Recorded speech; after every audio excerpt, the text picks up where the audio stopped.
Hey guys, welcome back to my channel. So I want to give you a little update on the heat mats. So I took the big one off because I didn't like the heat mat covering the entire bottom of my bin because it would heat up the whole thing and then my worms would have nowhere to go if they want to get away from it.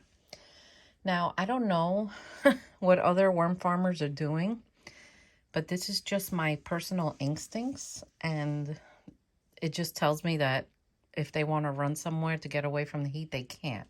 So I got these little ones. They're only 3 by 20. I'm able to cover 2 bins with one, and then I have a third one here. So I'm putting 3 over here.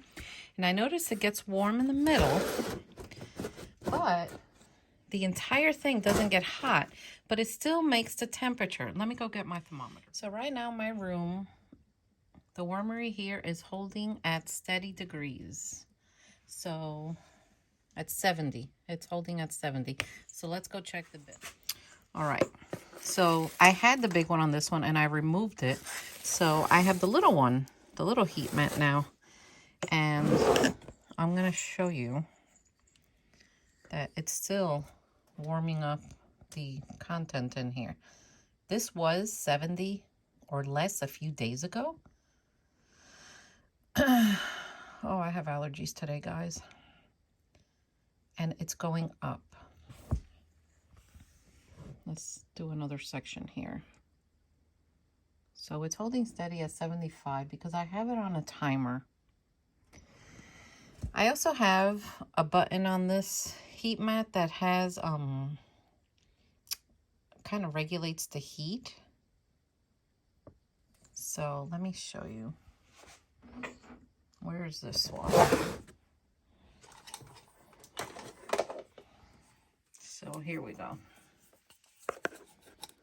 So you see it has like a high-low button. I can turn it off, or I could go high. I've been going about halfway, so I'm gonna go up all the way because I'm gonna be in here today, so I'll be able to monitor them. You know, as long as it doesn't go above 90, it does, you know, then I'm okay with it. Right now it's 70. These just turned on a little while ago, so they're gonna take a little bit to warm up. I don't have the heat sorts on 24/7 because this is an indoor wormery and I know that it's protected from the weather, but it does go on during the day. And you know, the bedding, it feels warm, but not hot. So these are supposed to be, let's see, these are supposed to be hatching November 3rd, more or less. And I always say more or less because, you know, they're all different. They really are. I do have some bigger worms in here that managed to like come in here when I was sifting everything. And the reason I say the estimates is because, you know, worms are a living creature and you can't control what they're going to do. They're going to decide what they want. But, you know, these little mats they're not bad. I got them on Amazon and they were pretty reasonable compared to like other mats that I've seen. And I just feel comfortable doing it like this. So this one has the mat about halfway. So let's check this one because this one has it more towards the entire going across. If you don't have one of these thermometers, by the way, you need to get one.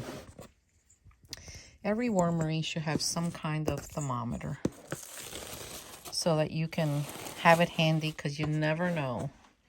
Now, I did put a little bit of chow in here because I told you a couple of bigger worms snuck in here when I did the sifting. Like, they didn't completely disappear, so I just left them in here. I mean, why not? They like it in here, you know. So, let's see. I'm going to have to put the temperature higher on this thermostat thing. But look, it's climbing. So it's definitely warmer than what these bins were in here. So this is about, gosh, I can't see that well in my glasses. There's about 78, 79. So it's definitely climbing, which is a good thing. So if I were to feel the bedding colder back there and not here, what I would do is I would just take it and just give it a little mix to bring the stuff from back here forward and then push back. That way it's all even. And you know, when the worm chow sprouts, if it does, I just throw it back because this will eventually just become more worm food. And they'll eat it. So you all getting ready? Look. See, it's almost at 80. You all getting ready for the holidays? I cook the entire meal by myself, and I prefer it that way. Only because, you know, I'm a head cook, and I know how to manage a kitchen and just how to get things done efficiently, and it's just easier if my family's just not in there. But anyway, they all like to sleep in, which gives me the chance to just get things done. But yeah, it's gonna be good. It's gonna be a good meal. So I'm definitely gonna put the temperature up on these things. Now once I get these regulated to the way I want them, I'm gonna put all these things on a manual, like an automatic timer. Right now, I just come down and I turn them on and off for now. I do have a timer, but I'm not going to use it yet because I want to first make sure that I'm comfortable with what I'm doing.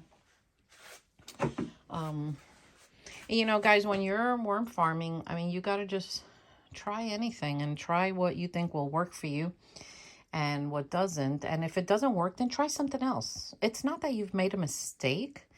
You're learning, so you just got to get out there and just try it and see what's better for you and your lifestyle and your environment.